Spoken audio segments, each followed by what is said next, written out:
On est très heureux de recommencer cette nouvelle saison Passeurs d'Espérance avec toute l'équipe. On vous accueille avec grande joie. Le thème est sacrément d'actualité, mais c'est Henri de Tradition qui va vous le présenter. Simplement un petit mot d'accueil de Monseigneur Bruguès, évêque émérite d'Angers, ancien provincial dominicain, ancien prieur du couvent de Toulouse, 25 ans à Toulouse. Mais Henri va le présenter, l'ancien archiviste et gardien de la Bibliothèque Vaticane. Donc il a quand même, vous avez une sacrée histoire, Monseigneur. Et surtout, on a beaucoup de chance de l'avoir ce soir, parce que Monseigneur vient de perdre sa maman, et les obsèques ont été célébrées hier, et en même temps, la messe d'obsèques a été célébrée hier matin, adorablement. Monseigneur Bruguès nous a rejoints ce soir et l'inhumation n'aura lieu que jeudi. Vous voyez, c'est vraiment au milieu des obsèques de sa maman que Monseigneur vient passer la soirée et nous donner cette conférence. Soyez-en profondément remerciés. On imagine aussi l'émotion, on ne va pas en rajouter pour éviter, mais on prie pour elle, on célèbre pour elle. On rentre dans le vif du sujet, mais là il vaut mieux que ce soit Henri, qui est bien meilleur que moi. Et on vous enregistre, vous le savez.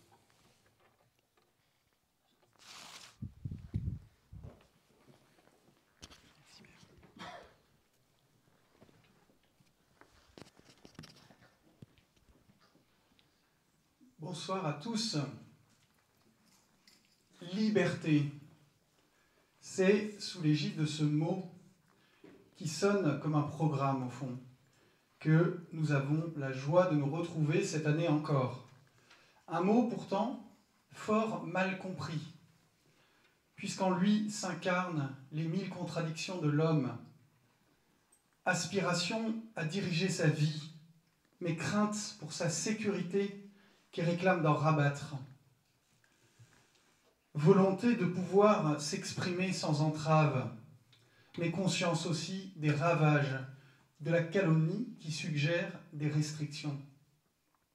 Et combien de fois l'avons-nous entendu invoquer, en ces années de Covid en particulier, où les sacro-saintes libertés publiques étaient malmenées? Combien de fois d'ailleurs pour nous, chrétiens, ne nous est-elle pas opposée comme étant le contraire même de la vie d'un croyant, lequel est supposé assujetti à 1000 fers pour être enlacé comme nous sommes dans les liens de multiples promesses. Pêle-mêle, le baptême, la promesse scout, le mariage, l'ordre. Et pourtant, Saint Jean-Paul II nous dit que cette liberté, elle est la mesure de l'amour dont nous sommes capables. Que penser donc de cette liberté, et surtout peut-être de la façon dont elle se décline dans les différents aspects de notre vie de chrétien, de la vie du chrétien que nous cherchons tous à être? C'est ce que nous aurons l'occasion d'examiner et de décliner cette année dans les différentes dimensions de la vie où apparaît centrale cette liberté, où elle pose finalement question. Ainsi, comment entendre son rapport à l'école? La faculté à décider de l'éducation de son enfant est-elle un devoir sacré? Ou bien l'impératif d'unité de la nation impose-t-il une uniformité incompatible avec cette liberté? Que penser du concept d'objection de conscience? Existe-t-il des situations, des sujets, des lignes rouges? Les bons auteurs diraient peut-être des points non négociables. Les auteurs chers au cœur de nos pères. Des lignes rouges qui exigent une réponse libre, par-delà l'obéissance, qui reste cependant naturelle. Comment ensuite la liberté s'articule-t-elle avec la capacité à exprimer son opinion? À quel point celle-ci peut heurter autrui, et donc doit-elle être limitée? Quel rapport entretient-elle avec la vie intérieure, avec notre vie intérieure? Comment cette liberté peut-elle en être la condition ou un obstacle? À quelle évasion de lui-même est appelé le chrétien? dans quelle mesure la seule liberté qui vale n'est pas celle qui permet de refuser le péché? Comment percevoir l'harmonie, l'articulation fine entre liberté et providence, si cette dernière prévoit notre bonheur, semblant par là en former l'antithèse exacte? Enfin, et au fond, sans doute essentiellement, comment vivre libre en chrétien? Voilà en quelques mots le programme d'une année qui s'annonce bien chargée, et sans doute au fond le programme de nos vies de chrétiens. Mais avant tout, qu'est-elle cette liberté? Cette liberté dont nous aurons à reparler cette année. Et pour répondre à cette question, comme l'a dit le Père, nous avons la joie d'inaugurer ce cycle avec vous, Monseigneur Jean-Louis Bruguès. Merci encore 1000 fois d'être parmi nous. Vous êtes entre autres, comme l'a dit le Père, archevêque émérite d'Angers, archiviste et bibliothécaire émérite de la Sainte Église romaine, spécialiste de théologie morale ou encore prédicateur du carême à Notre-Dame, entre autres qualités. Mais je dois dire, Monseigneur, qu'une autre de vos qualités, peut-être moins visible ce soir immédiatement, avant de vous entendre sans doute, est plus familière à ce parcours, vous l'avez deviné, tous sans doute, car vous êtes en effet un fils de Saint Dominique. Et nous y sommes habitués ici. Qu'est-ce que la liberté? Est-elle, au fond, une simple liberté de mouvement? Le fait de n'être pas en prison? Cette faculté à faire ce que bon me semble? Solzhenitsyn, pourtant, qu'on a eu à citer dans ce parcours, habitué des geôles, ne l'entendait pas de cette oreille, lui qui se croyait plus libre dedans que les étudiants de Harvard et plus largement les Occidentaux à qui il s'adressait, eux qui étaient moins libres dans une civilisation bien superficielle. Alors, cette liberté, où s'enracine-t-elle? Elle a en tout cas, pour nous chrétiens, une forte résonance, puisque Bernanos en disait « Le scandale de la création, ce n'est pas la souffrance, mais la liberté. Dieu a fait libre sa créature. Voilà, disait-il toujours, le scandale des scandales, car tous les autres procèdent de lui. » Quand on pense qu'aujourd'hui, je lisais ça hier, peut-être d'autres ici aussi, une entreprise de 6000 personnes a, paraît-il, choisi un robot pour président, directeur général. Je ne sais pas si certains l'ont vu. Ça ressemble à une plaisanterie. Et le même auteur cité à l'instant ne lançait-il pas la France contre les robots? Au fond, cette liberté n'est-elle pas, pour nous chrétiens, simplement, comme il le suggère en effet, la capacité à apporter une réponse éclairée, orientée par notre finalité, comme diraient les bons auteurs, je crois, à l'amour gratuit du Père, la faculté à faire le bien, à dire le vrai, à suivre la vérité, puisque le Christ, nous le savons, est les trois. Monseigneur, merci 1000 fois d'avance de nous éclairer sur ce sujet compliqué.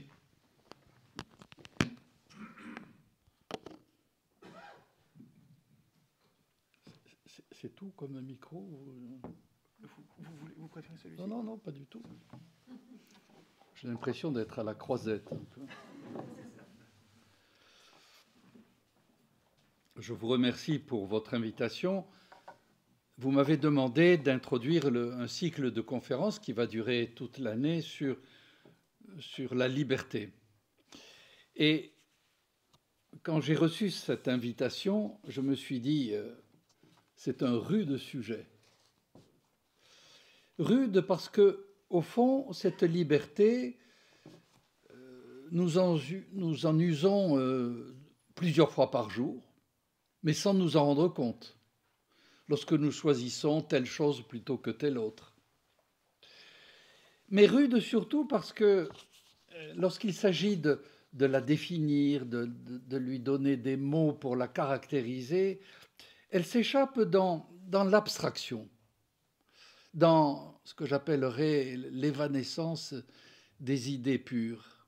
Voilà pourquoi, pour essayer de fixer les idées, je voudrais commencer par une affirmation abrupte. Cette affirmation, c'est celle-ci: nous n'avons qu'une vie. Je dis d'autant plus cela que du temps de ma jeunesse, il y a eu en Occident une certaine fascination exercée par l'Orient où on imaginait qu'il y avait des cycles de vie, des métempsychoses. Alors évidemment, avec les Grecs, on connaissait ça, mais ce que je veux dire, affirmation de notre foi, il n'y a qu'une seule vie. Et deuxième affirmation, tout aussi abrupte, cette vie, nous pouvons la choisir. D'où le titre que je vous propose, Choisir sa vie. Je partirai de ce que nous pouvons mesurer les uns et les autres. L'enfant qui vient au monde est riche de 1000 possibilités, de 1000 virtualités. Parce qu'il va naître dans telle famille, parce qu'il recevra telle culture, il va se développer d'une manière ou d'une autre, mais il y a en lui des goûts, des capacités naturelles qui font qu'il est ouvert sur une variété infinie de croissance et d'options. Et donc nous nous posons tous, je pense, à certains moments au pluriel de notre vie, cette question: pourquoi suis-je devenu celui que je suis? Ça aurait pu être différent. Il y a en moi des autres possibles qui auraient pu, si j'avais voulu, se réaliser. D'autres rencontres, d'autres événements, d'autres études, d'autres apprentissages, que sais-je, de tout cela aurait pu surgir un autre que moi. Et au fond, si je regarde l'aspect professionnel, il me semble que j'aurais eu plaisir à être marin, architecte, comme mon père, jardinier, fonctionnaire, je ne sais pas si c'est une bonne... Et voilà que je suis prêtre et religieux. Donc, ces autres possibles qui sont en nous et à qui nous n'avons pas permis de se développer, de naître, de s'exprimer, ils vivent en nous. Et nous vivons, chacun de nous est porteur d'autres possibles. Et d'ailleurs, à certains moments de l'existence, ils reviennent à la charge et nous disent: mais pourquoi tu ne m'as pas choisi, moi? Ils sont, si vous voulez, des doubles délaissés, parce que nous ne les avions pas choisis.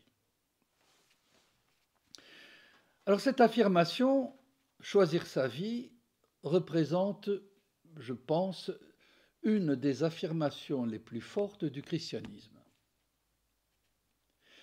Le christianisme soutient que l'homme choisit sa vie. Il le peut, il le doit. Mais choisir sa vie ne va pas sans combat. Et tout de suite, je veux introduire ce deuxième terme: il n'y a pas de liberté sans combat. Si nous examinons, si nous resituons la venue du Christ dans son contexte, nous voyons que le Christ, par son message de libération, chasse l'antique destin qui maintenait les humains prisonniers de ces lois implacables. Rappelez-vous le théâtre grec, on voit des hommes, des femmes qui agissent malgré eux, qui sont conduits par des forces supérieures et pas nécessairement bienveillantes. Elles peuvent être même hostiles. Et donc, ces dieux anciens, au fond, il leur importait peu de voir les humains, ces êtres de chair, souffrir et se persécuter et s'entretuer, pourvu que ce soit des moyens pour accomplir leurs propres desseins. Alors, voilà, le premier combat, le Christ chasse l'antique combat. Et on aurait pu penser que, avec cette libération proposée, on entrerait dans une période qui serait caractérisée par une liberté radieuse, puisqu'il n'y a plus de puissance supérieure qui me conduise sans que je le sache et à des endroits où je ne voudrais pas aller. Or, si maintenant je saute 2000 ans rapidement, si j'en viens à examiner l'époque contemporaine, je me demande, c'est une question que je me pose constamment et que je vous pose, si, évidemment avec d'autres termes, d'autres expressions, d'autres images, on n'est pas en train de ressusciter l'antique destin. Au moment où, j'allais dire, notre société tient à distance l'éclat du verbe, on peut se demander si, sous des appellations comme la nécessité, le hasard, le conditionnement, nous ne sommes pas en train de ressusciter ces forces obscures qui nous conduisent malgré nous. Alors, voilà, c'est un peu la question que je voudrais travailler avec vous. Et pour essayer d'y voir clair, je partirai d'un texte que j'ai beaucoup aimé, d'un de mes anciens professeurs, qui disait ceci. La liberté est l'une des postulations les plus fondamentales de l'esprit moderne. On pourrait dire, j'aurai l'occasion de le répéter, on pourrait dire que modernité, liberté, ça va ensemble. Ça constitue un couple indissociable. Non seulement cette liberté se pose comme le premier des droits de l'homme, et nous savons à quel point nous sommes attachés aux droits de l'homme, mais si nous examinons, c'est toujours lui qui parle, l'histoire mondiale, nous nous apercevons que cette histoire mondiale prend son sens lorsqu'il s'agit de la définir comme une avancée libre de l'humanité. Et c'est quand même un des étendards les plus motivants de notre existence. Il y a, je le dirai en fin de conférence, il y a des hommes et des femmes qui ont mis toute leur force au service de cette liberté et qui sont morts pour elle. Or, cette liberté, lorsque nous cherchons à la définir, à la comprendre, elle est, si je puis dire, elle se situe entre deux antithèses, deux oppositions. Il y a d'abord, et nous allons l'examiner, la liberté, ce qu'on appelle le déterminisme. Et puis, de l'autre côté, il y a la liberté et les multitudes servitudes qui peuvent peser sur elle. Alors, dans cette question compliquée, et rappelant qu'il s'agit d'une première conférence qui est une introduction, je voudrais avec vous examiner, vous voyez que ce n'est pas très classique, 6 points. 6 points. Donc,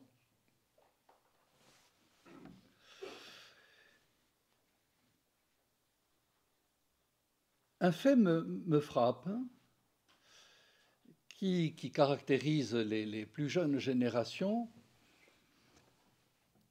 Au fond, il y aurait aujourd'hui le désir pour la personne, pour l'individu, je devrais dire, le désir de se faire soi-même, de ne rien devoir à d'autres. Ce corps que l'on peut modifier, cette composition génétique que l'on peut modifier. Bon. La pièce de Monterland, vous savez, qui s'appelait « Fils de personne », c'est un peu une image de notre société. Or, nous sommes obligés de constater que nous sommes des héritiers. On a beau faire, nous sommes des héritiers. Je suis venu au monde vieux de tous ceux qui m'avaient précédé. Je n'ai pas choisi de naître à mon époque. Je n'ai pas choisi de naître dans cette famille. Je n'ai pas choisi mon corps. Je n'ai pas choisi mon intelligence. Je n'ai pas choisi mon genre, pour prendre des problématiques contemporaines. Et évidemment, devant cette impossibilité de choix, certains vont dire « oh ben vous savez, la vie de la personne se joue très tôt, elle se vit avant même que la conscience et l'intelligence ne s'éclairent, ne s'éveillent, comme si c'était un scénario tourné à l'avance. » Ça, c'est donc une première critique. Tout s'est joué avant que nous ne naissions d'une certaine manière. Deuxième critique. je suis venu dans une culture. J'appartiens à une famille. Au fond, les mots que j'utilise, les images qui hantent mon imagination, tout ce monde, ma manière de vivre, ma manière de m'exprimer, c'est dû à quoi? C'est dû à la culture. Et par conséquent, si j'avais à définir l'homme, je dirais c'est un être culturel, variable à satiété, selon les lieux et les époques. Deuxième critique. Troisième critique, les spécialistes des profondeurs qui nous disent « Ah, vous croyez dire ça? Mais en réalité, ça parle en vous. » Et donc, il y aurait en nous des forces obscures, échappant à notre conscience, à tel point qu'on les appelle l'inconscient, qui feraient que, alors que je crois dire je ou moi, ou c'est moi, en réalité, je ne suis pas le maître de mon existence. Un écrivain que j'aime bien l'avait annoncé, Dostoïevski, qui disait « Un jour, la science apprendra à l'homme qu'il n'y a réellement en lui ni volonté, ni liberté, qu'il n'y en a jamais eu, et que lui-même n'est rien d'autre qu'une sorte de touche de piano. Qu'en outre, il existe des lois de la nature, de sorte que tout ce qu'il fait ne s'accomplit nullement par sa volonté, mais d'après les lois de la nature. Il suffit par conséquent de découvrir ces lois, alors l'homme n'aura plus à répondre de ses actes. » Très beau texte qui est tiré de la citation de L'homme souterrain. Voilà donc la situation qui est la nôtre et qui est d'une certaine manière paradoxale. Parce que la psychologie, la sociologie, l'histoire, bref, tout ce que nous mettons sous l'expression de sciences humaines, nous permettent de mieux nous comprendre. Il y a vraiment des progrès qui ont été réalisés dans la compréhension de soi, mais en même temps, elle semble réduire au minimum, et parfois même à le faire disparaître, cette petite étincelle en soi, ce que Descartes appelait le jaillissement intérieur, et qui serait la source de la liberté. Si on parle des neurones, de l'inconscient, de la famille, du milieu social, des facteurs économiques, de l'époque historique, au fond, on se demande, mais est-ce que vraiment je suis moi? Est-ce que je suis capable de conduire ma vie? Et nous voyons bien que là, nous avons à réagir contre, je crois que je peux le dire, un matérialisme ambiant, qui fait que l'individu ne serait que le fruit hasardeux de structures déterminantes.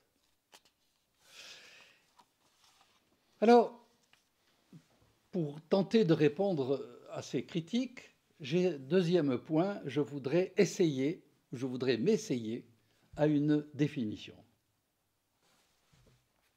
Au fond, le christianisme n'ignore rien de la force de ces déterminismes. Il ne s'agit pas de les nier, ils sont évidents. Mais alors qu'on aurait tendance à les considérer comme des contraintes, des limites à notre liberté, le christianisme nous dit ces conditions-là sont en réalité des matériaux que vous pouvez utiliser, que vous devez utiliser pour construire votre maison, pour que vous deveniez le maître d'œuvre de votre existence, le capitaine de votre destinée. Au fond, le christianisme ne va pas démontrer la liberté.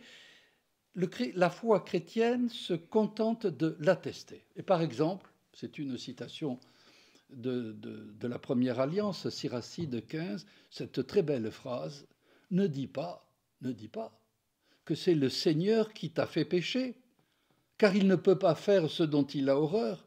C'est lui qui, au commencement, a fait l'homme et l'a remis à son propre conseil. Voilà une phrase clé. Remis à son propre conseil. Devant toi, il a mis l'eau et le feu, selon ton désir, étends la main d'un côté ou de l'autre.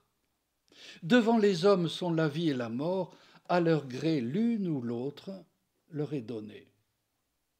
Voici donc le point où nous sommes arrivés, c'est une première étape dans notre recherche, en dépit des pressions des contingences. L'homme est capable de se servir de ces contingences et donc de choisir sa vie, et c'est dans le choix des matériaux, dans la manière dont il construira son existence, qu'apparaîtra la liberté. En d'autres termes, et contrairement à certaines philosophies, aujourd'hui un peu moins audibles, il n'y a pas de liberté absolue. Ça n'existe pas une liberté absolue. Si je suis né dans telle famille, ma liberté n'est pas absolue. Je viens de cette famille. Si je suis né à telle époque, ma liberté n'est pas absolue. Je porte les traces, les marques, les aspirations ou les stigmates, comme vous voulez, de cette époque. Alors essayons non pas d'avancer une définition, mais de proposer une simple approche dans une question embrouillée. On pourrait d'abord avancer une définition négative. La liberté, c'est ce qui reste quand on a tout expliqué. Il ne reste pas grand-chose alors à ce moment-là. Cette part d'inconnu qui résisterait à la causalité, ce quart d'heure de folie, ce sont des expressions que j'ai trouvées. Si la liberté, c'est un quart d'heure de folie, ça ne nous conduira pas très, très loin. Alors, essayons un peu plus loin. La liberté, c'est de faire ce que je veux. Là, c'est déjà plus stimulant, mais quand je considère ma vie, probablement vous pourriez faire la même chose, ce que je veux, est-ce que tout ce qui intervient dans ma vie, je l'ai voulu? Et donc on s'aperçoit que ce n'est pas exactement ça. Il y a des choses que j'aimerais faire, mais je ne peux pas les faire. Je ne peux pas les faire pour 1000 raisons. Alors il y a une troisième approche qui a été celle des stoïciens et que je trouve subtile. La liberté, c'est de vouloir ce que je peux. C'est magnifique comme... Voilà. Il y a des choses que je ne peux pas, n'en rêvons pas. C'est un principe de réalité. C'est le réalisme de l'existence. Il y a des choses que je peux faire, eh bien là, je vais exercer ma liberté. Au fond, vous voyez, la liberté se trouve circonscrite dans un espace beaucoup plus réduit, mais je crois plus authentique. Il y a liberté lorsque je veux ce que je peux.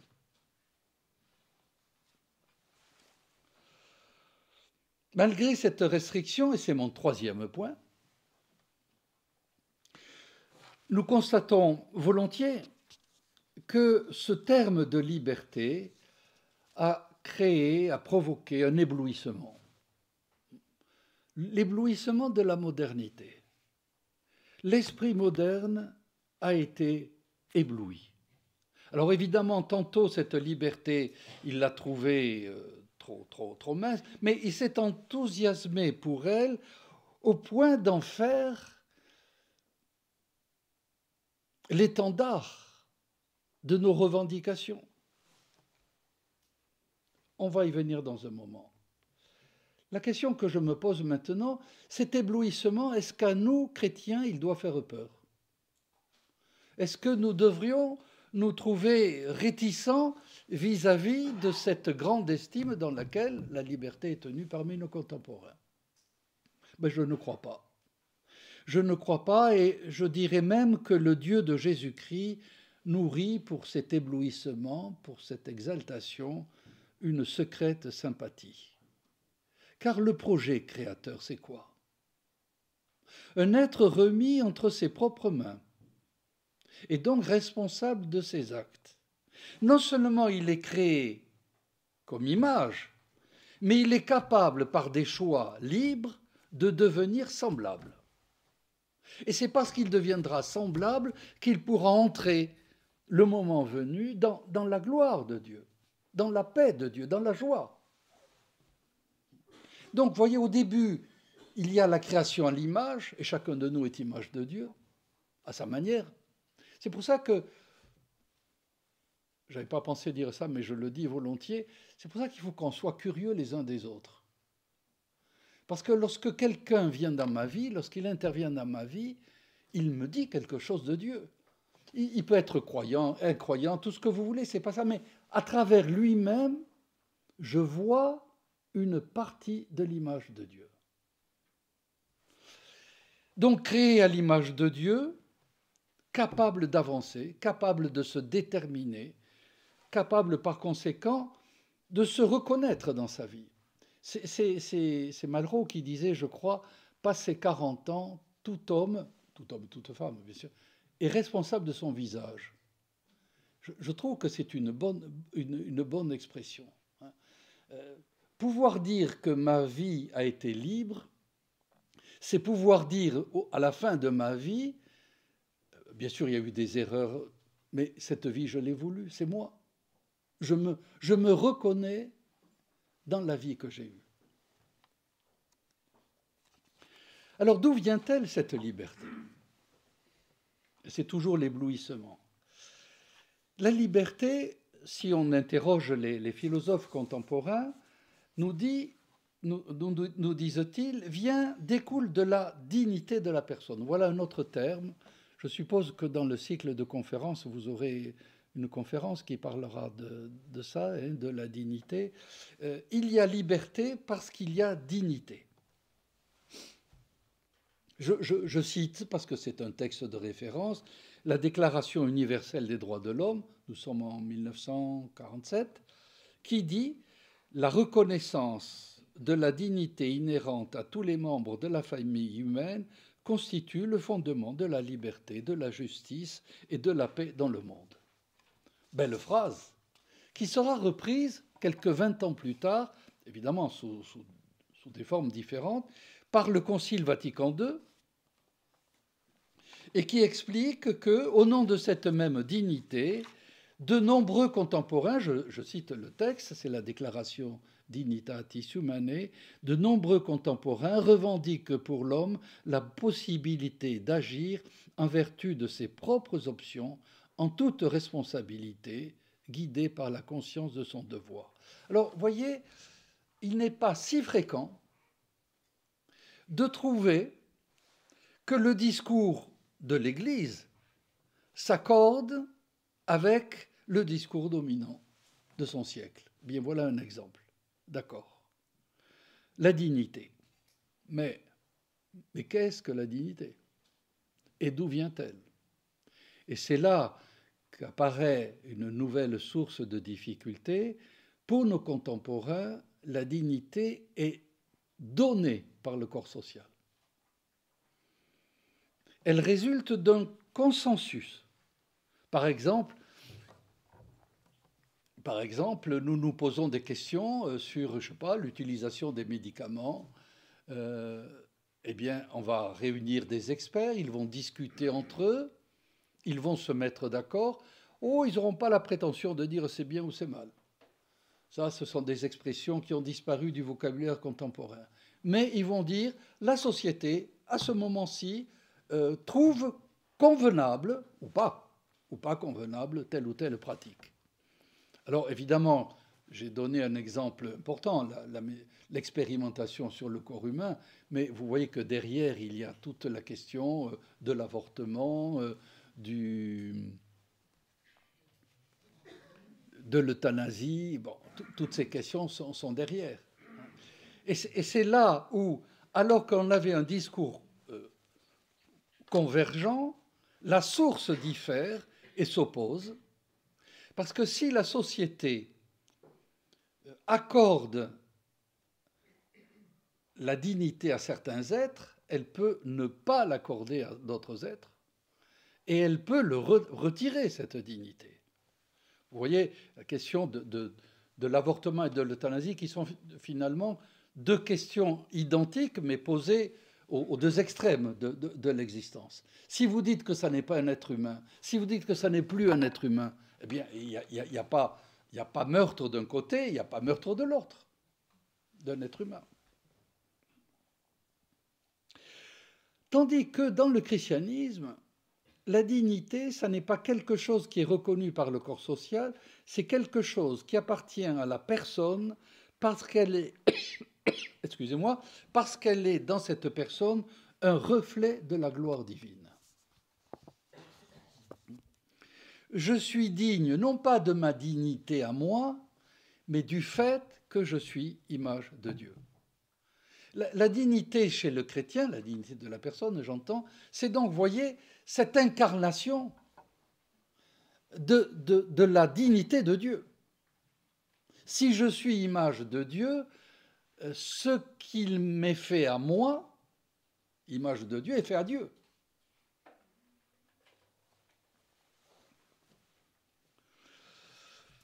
Essayons de creuser encore ces différences.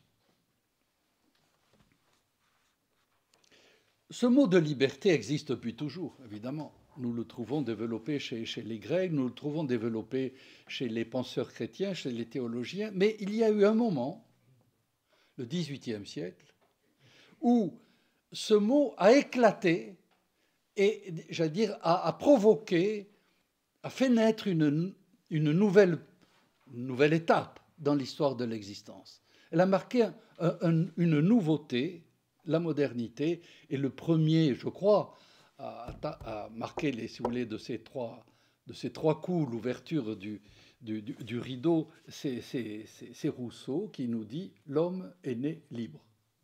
L'homme est né libre. Eh bien, cette phrase-là va provoquer les plus grands bouleversements de notre temps. C'est au nom de la liberté que les peuples se révoltent.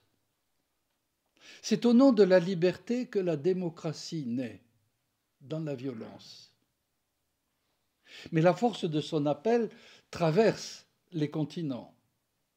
C'est au nom de la liberté que des nations endormies se réveillent, qu'elles brisent le joug des colonisateurs de toute espèce, qu'elles réclament le droit à disposer d'eux-mêmes.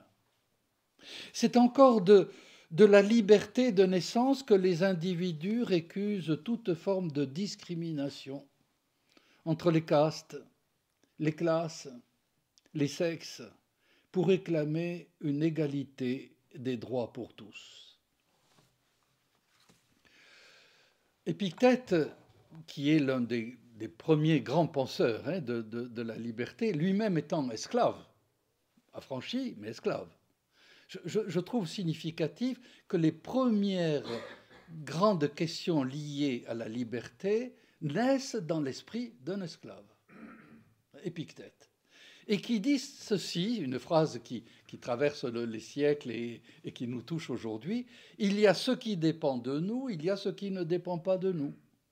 Si tu veux être libre, applique ta volonté à ce qui dépend de toi. Parce que si tu l'appliques à ce qui ne dépend pas de toi, tu n'y arriveras pas et tu seras malheureux.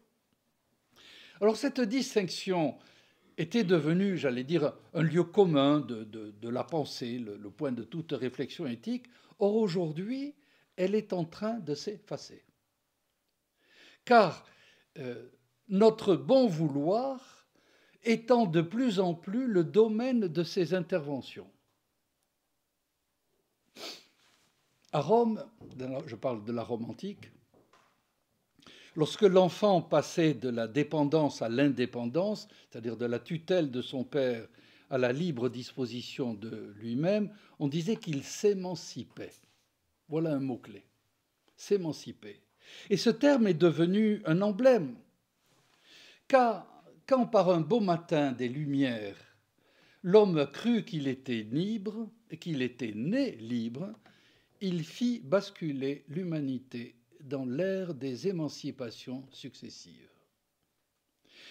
Émancipation de la nature, avec les révolutions technologiques que nous connaissons, ce qui ne manque pas de poser de problème, car d'une certaine manière, une problématique écologique remet en cause cette toute-puissance de la technique appliquée à la nature.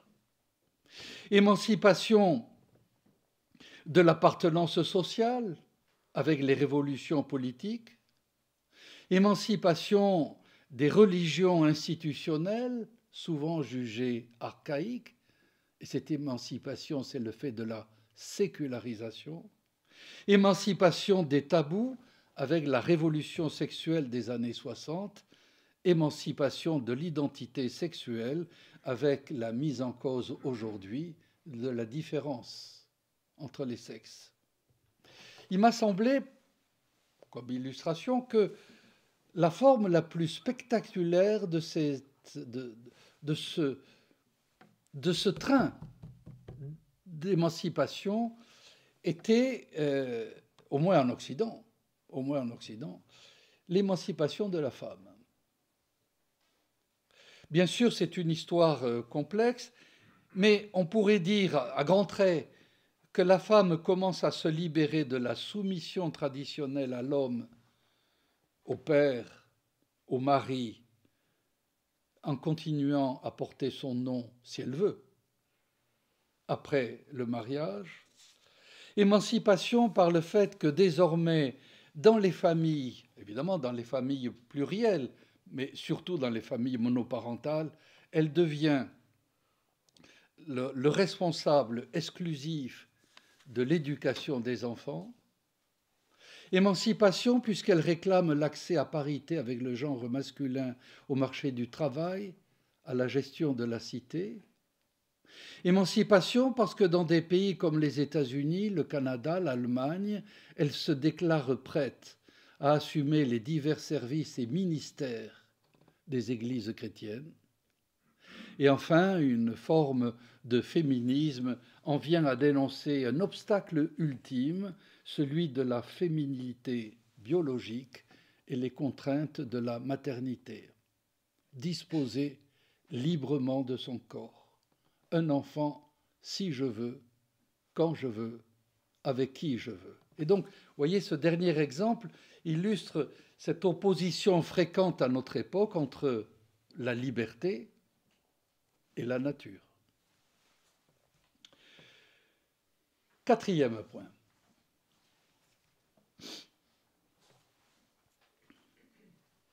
On a voulu faire passer l'Église pour une ennemie de la liberté. Je me rappelle quand je m'occupais des étudiants, évidemment ça remonte à quelques années, ils me disaient « mais pourquoi l'Église est toujours contre ?» Cette Église qui étonnait, qui décevait parce qu'on trouvait qu'elle s'opposait à tout. On avait oublié ces phrases du Concile qui soulignait que nos contemporains avaient bien raison de tenir la liberté en grande estime et de la poursuivre avec ardeur. C'est une citation de Gaudium et Spes au numéro 17. On me disait, oui, d'accord, vous dites ça, mais en réalité, quand vous parlez de liberté, vous dénoncez les abus de la liberté. Vous confondez liberté et libertinage. Et je répondais, mais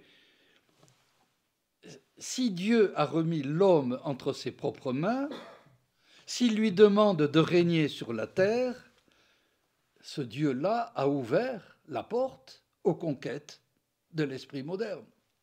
Comment celui qui a tiré son peuple de l'esclavage où l'Égypte tenait Israël pourrait-il tenir rigueur à celui qui l'a créé à son image, de s'affranchir de la glèbe, de briser ses chaînes, de renoncer à n'être qu'un simple rouage mécanique. Au fond, la mission du christianisme n'est pas de condamner, car jusqu'à la fin de l'histoire, jusqu'à ce que s'éteigne la dernière conscience, le christianisme pose une seule question. Es-tu heureux? Es-tu plus heureux? Es-tu capable d'aimer davantage? Et c'est là que se jouent les grands débats relatifs à la liberté. Est-ce que cette liberté que tu réclames, ces émancipations successives ont ouvert les hommes à plus de générosité, à plus de communion, à plus de solidarité? Dans ce cas, bravo. Il faut les applaudir et les encourager. Est-ce que, à l'inverse, ces émancipations successives n'ont pas eu aussi tendance à refermer les individus sur chacun pour lui-même, chacun sur sa place. Je me rappelle un jour, j'étais en vacances, j'avais laissé une voiture le long de la route, et quelqu'un s'était mis en double fil. Alors, j'ai klaxonné et je me suis permis de lui dire qu'il me gênait. Et il m'a répondu, ma liberté commence où s'arrête celle des autres. Alors, bon, l'incident importe peu, mais ce qui me frappe, vous voyez, c'est que désormais, la liberté apparaît comme une revendication de l'individu et qui va surveiller aux frontières, qu'on ne dépasse pas. C'est la limite. Vous voyez, ces émancipations qui ont eu des effets très positifs, je l'ai dit tout à l'heure, mais en réalité, on a l'impression que le voisin nous menace et que l'on va monter la garde à la frontière de mon domaine, de notre domaine. Et donc, c'est une liberté qui provoque un isolement splendide, si vous voulez, mais j'allais dire une solitude glacée, où ne pénètrent plus les rayons du bien, de la vérité, de l'amour. À quoi bon être libre si c'est pour mourir tout seul? Adam, où es-tu? Voilà. Première question. Dans la Bible, la première question qui apparaît, c'est celle-ci. Adam, où es-tu? Depuis les origines, Dieu appelle, interpelle. Il cherche sa créature, il la presse, il la force à se débusquer du refuge où elle se croyait soustraite à son regard. Le péché ne découragera pas ce Dieu qui interpelle. Sa fidélité va de toujours à toujours. Au fond, si j'avais vraiment à aller au plus authentique de la vie chrétienne, je dirais que le christianisme se ramène à cette proposition. Dieu a aimé l'homme au point de le créer. Il l'a créé à son image pour être aimé en retour. Aimer pour aimer. Et si au début de la première alliance on trouve cette question « Adam, où es-tu ?» à la fin de l'Évangile, nous trouvons cette question « Pierre, m'aimes-tu » Et Jésus pose la question 3 fois, parce que 3, c'est le chiffre de la perfection. Ce qui veut dire qu'il n'y a pas de demande plus forte que celle-ci. Tout le dessein de Dieu se trouve contenu là. Le Christ pose à chacun de nous, au moment du baptême, au moment de la confirmation, au moment d'un sacrement, aux grandes étapes de l'existence, il pose cette question « M'aimes-tu » Et avec une patience éternelle, il attend d'être choisi par lui. Jean-Paul II, Saint Jean-Paul II, avait rédigé un texte magnifique au tournant du siècle. En Jésus-Christ, Dieu ne parle pas seulement. Il cherche l'homme. C'est une recherche qui naît au cœur même de Dieu et qui trouve son point culminant dans l'incarnation du Verbe. Si Dieu va à la recherche de l'homme créé à son image, il veut l'élever dans le Christ à la dignité de fils adoptif. Dieu recherche donc l'homme qui lui appartient d'une manière particulière parce qu'il est autre que toute autre créature. 5e point.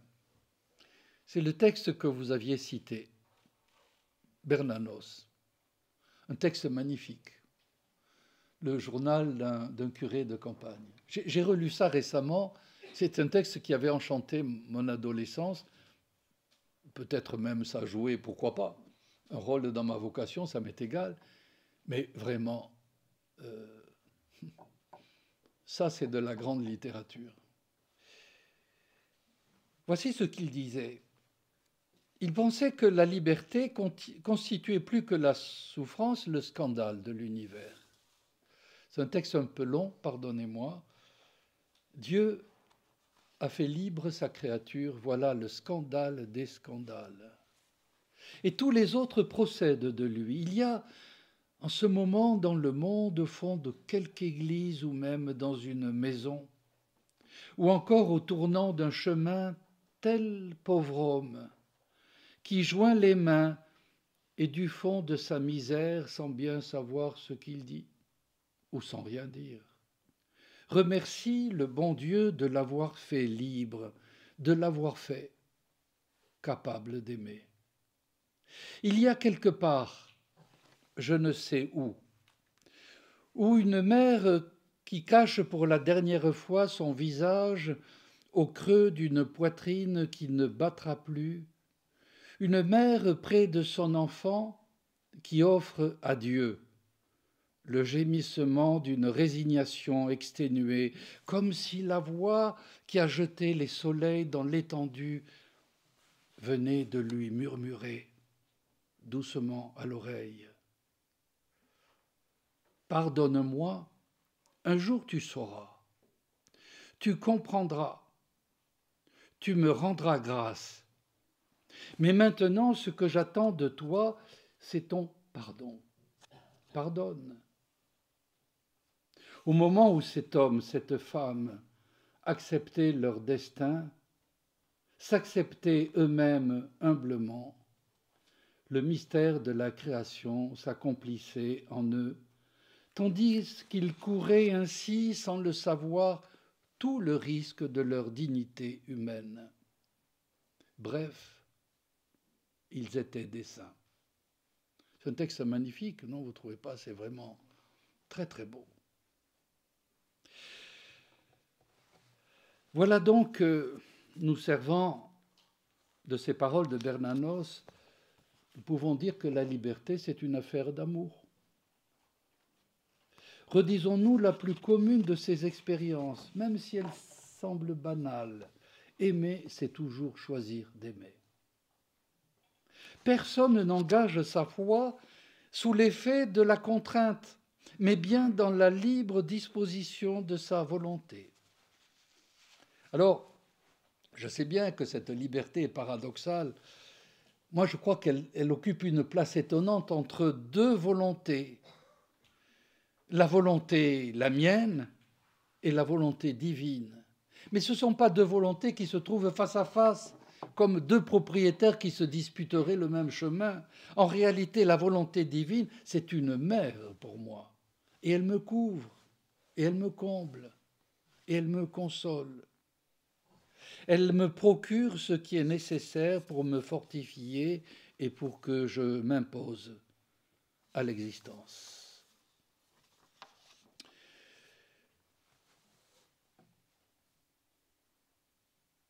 Sixième point, et je suis presque au bout, cette liberté apportée par le Christ présente 5 caractéristiques. Vous m'aviez dit qu'il fallait faire une introduction. Alors voilà, je vous propose quelques idées pour la suite. Il y a, je crois, dans la liberté chrétienne, 5 caractéristiques que je ne vais pas démontrer, sinon on n'en finirait pas, mais que je laisse à votre réflexion. Première caractéristique, la liberté chrétienne, c'est une Pâque. Une Pâque. C'est-à-dire un passage de la condition de pécheur au régime de la sanctification. Deuxième caractéristique, cette liberté est possible pour tous. Elle est offerte à tous. Quelle que soit notre condition sociale, quelle que soit notre condition physique, parce que tous nous sommes considérés comme les citoyens d'une même cité, cette Jérusalem d'en haut. Troisième caractéristique. Cette liberté est rendue possible par la présence de l'Esprit en nous.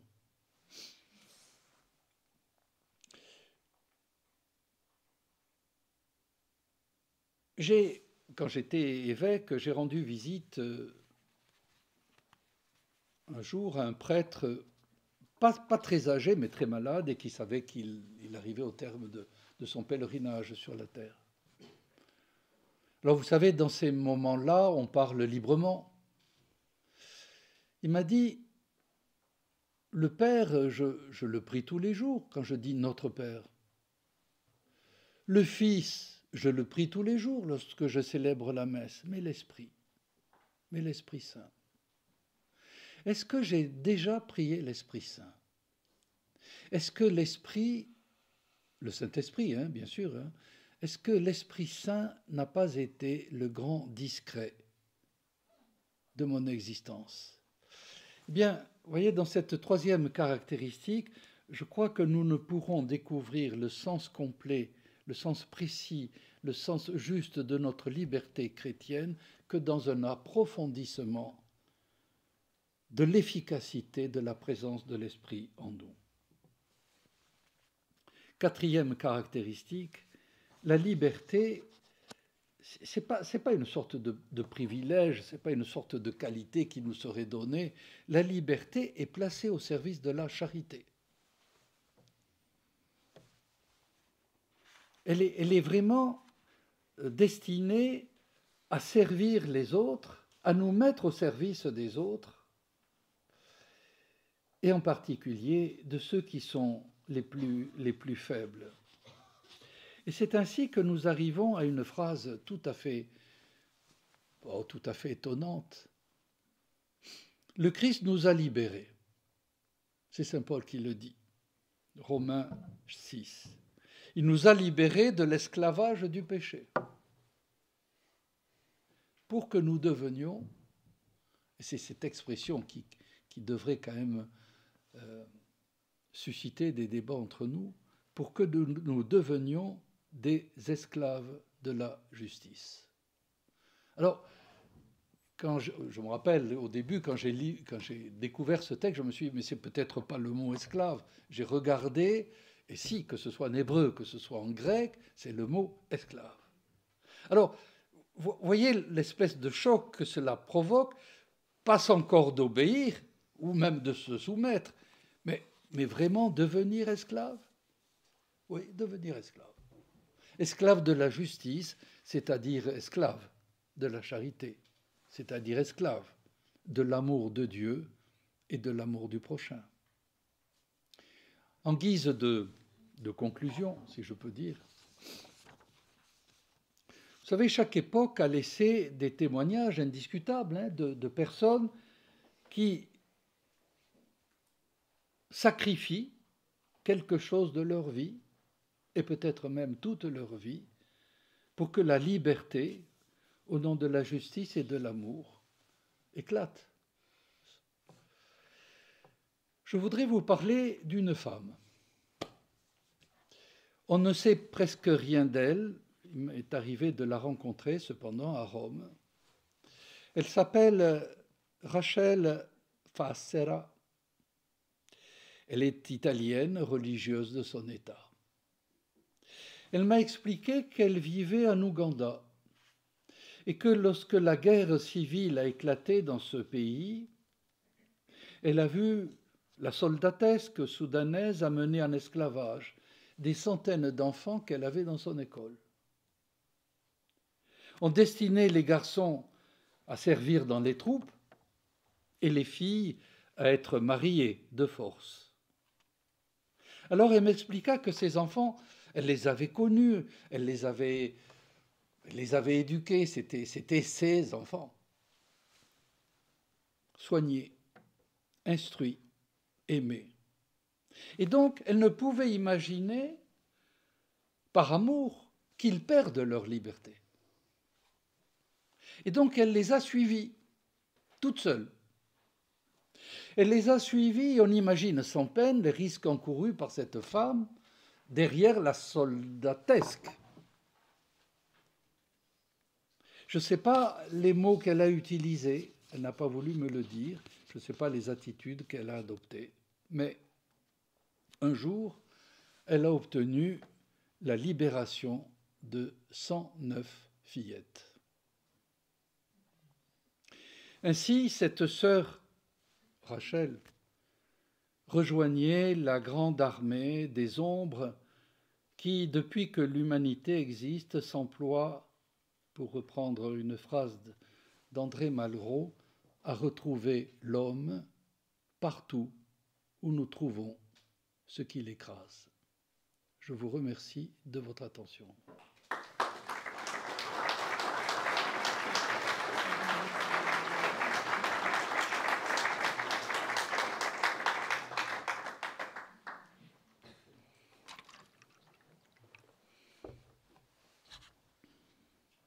Merci beaucoup, Monseigneur.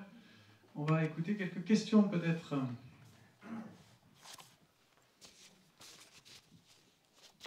C'est tout? C'est la transition que vous faites? Oui, c'est ça. Alors, je vais peut-être commencer. J'ai entendu au passage une expression poétique que vous avez utilisée. Vous avez parlé des doubles délaissés. Oui. Et je me demandais, dans cette question de la construction de notre liberté, de l'articulation entre nos déterminismes, nos potentialités, peut-être on dirait aujourd'hui, et l'exercice de notre liberté, quelle juste attitude avoir à l'égard de ces vocations putatives qui ne se sont pas exprimées. Bah, écoutez, je dirais d'abord les aimer, puisque c'est de moi qu'il est question.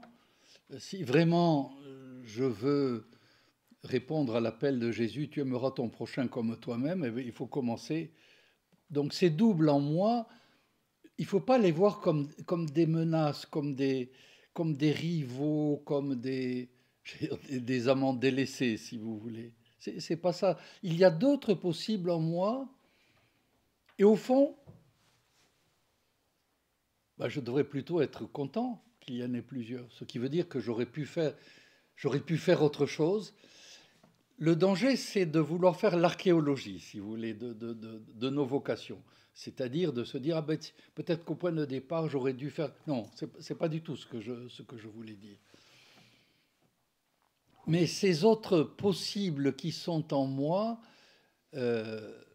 voilà, les laisser en moi, les écouter, m'en moquer un tout petit peu, hein, un peu d'humour vis-à-vis d'eux, mais pour me montrer que quand même ma vie est beaucoup plus riche que je ne pouvais l'imaginer. Merci. Une autre question.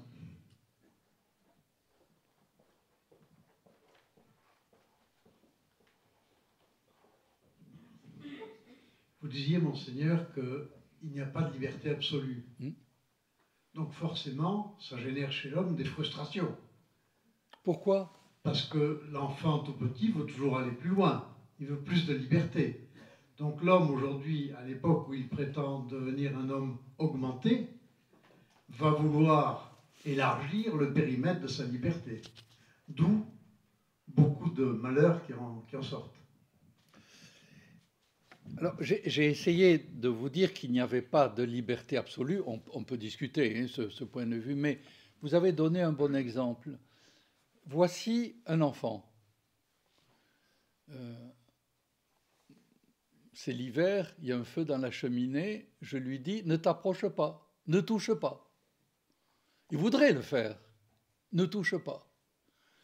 Et si je dis ne touche pas, c'est pour qu'il prenne conscience d'abord des dangers qui pèsent sur lui et qu'il se construise. Si je le laisse faire, il ne va pas se construire. Ce qui veut dire que dans l'éducation, les principes négatifs sont plus constructifs que les principes positifs. Je parle des tout petits, hein, je ne parle pas par la suite, évidemment. Mais au début, c'est par la négation que je suis protégé et que je prends conscience de ce que je suis et de ce que je peux faire. Ne nous étonnons pas si les commandements de Dieu sont rédigés, à l'exception d'un seul, sous forme négative. Alors souvent, mes étudiants me disent « Mais pourquoi c'est négatif ?»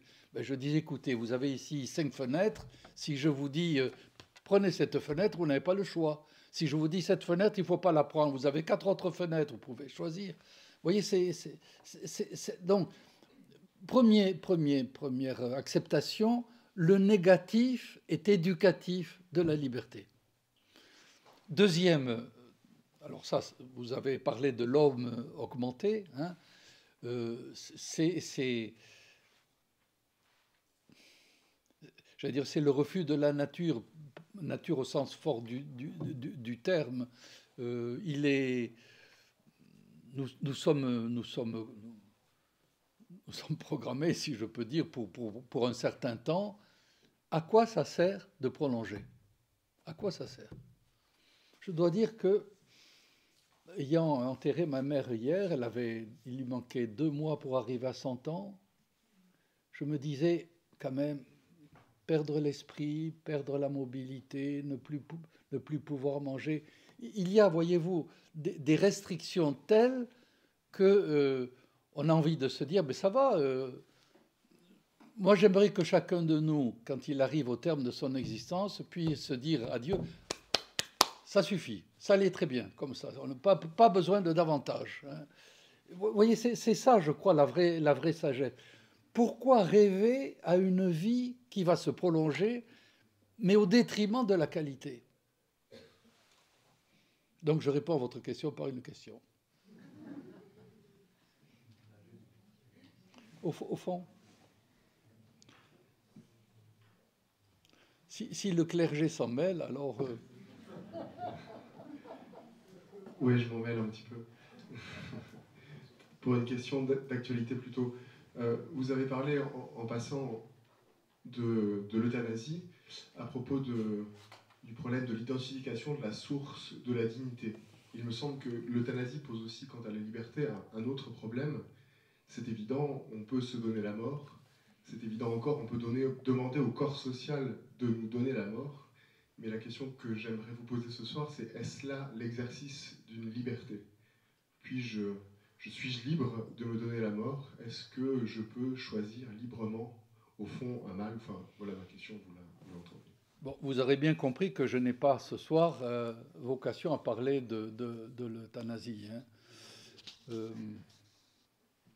À partir du moment, si vous voulez, à partir du moment où nous sommes entrés dans une voie de sécularisation, au sens étymologique, où le siècle est l'horizon unique de notre vie, je ne vois pas ce qui peut empêcher quelqu'un de se suicider. Je vois les dommages pour les familles, mais si vous voulez, dans une société sécularisation où il n'y a pas à rendre compte à quelqu'un, ma vie est à moi. Et par conséquent, j'en suis le seul maître. Et à partir du moment, ça c'est la première considération.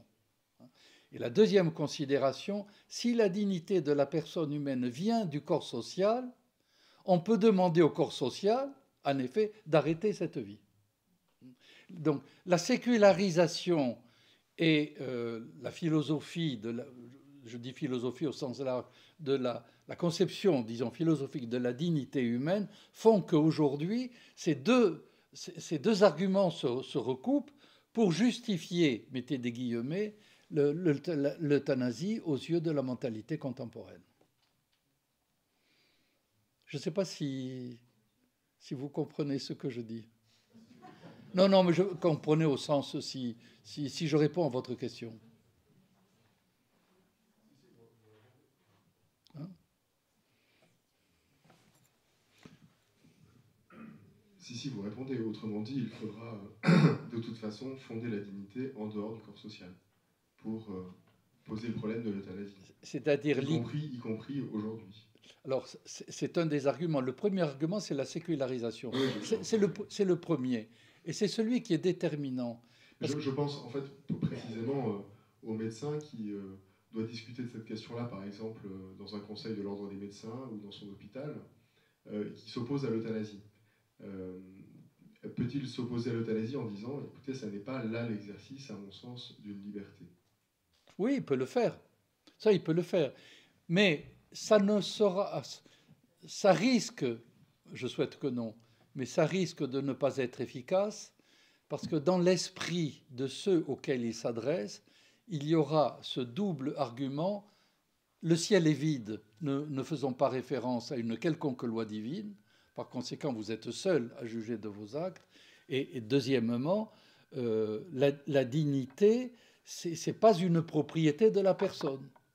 C'est quelque chose qui lui est prêté, pas donné, prêté, par le corps social au début, et il est assez logique, vous voyez que ce n'est pas mon point de vue, il est assez logique que le corps social qui prête cette dignité à un certain moment, parce que le coût économique serait trop élevé, retire cette liberté. C'est de même pour la reconnaissance de la dignité de l'embryon. La problématique est exactement la même.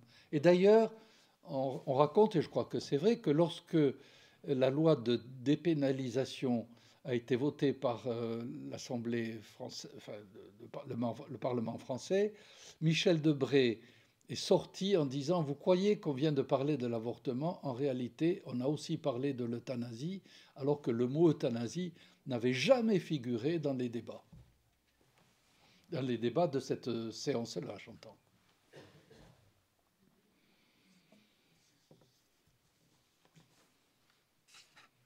Une dernière question peut-être ?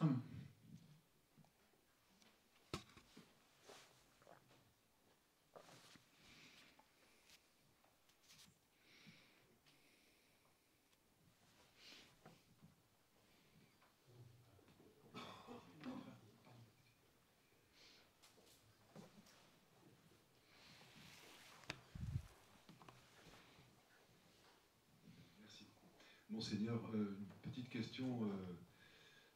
Est-ce que finalement, la liberté, ça ne revient pas, en fin de compte, à choisir son éternité? Et c'est ça qui donne finalement un énorme vertige. Au final, ça va être ça. Tout à fait. On aura, en fin de compte, exactement ce qu'on voulait. Mais du coup, dans l'éternité. Et ça, on essaye de fuir cette question, ou de se rendre esclave d'autre chose pour éviter d'être pleinement libre par rapport à ça. Vous avez tout à fait raison. Quand je disais au début choisir sa vie, ma vie, ça n'est pas que jusqu'à la fin de l'échéance terrestre, à la fin de l'échéance humaine. Choisir sa vie, c'est sa vie pour toujours. La nature profonde de notre vie est éterne, et c'est l'éternité. Nous sommes plongés dans le temps, mais la nature de notre être, c'est l'éternité. Par conséquent, choisir sa vie, c'est choisir son éternité. Vous avez raison. Eh bien, écoutez, encore un grand merci, Monseigneur.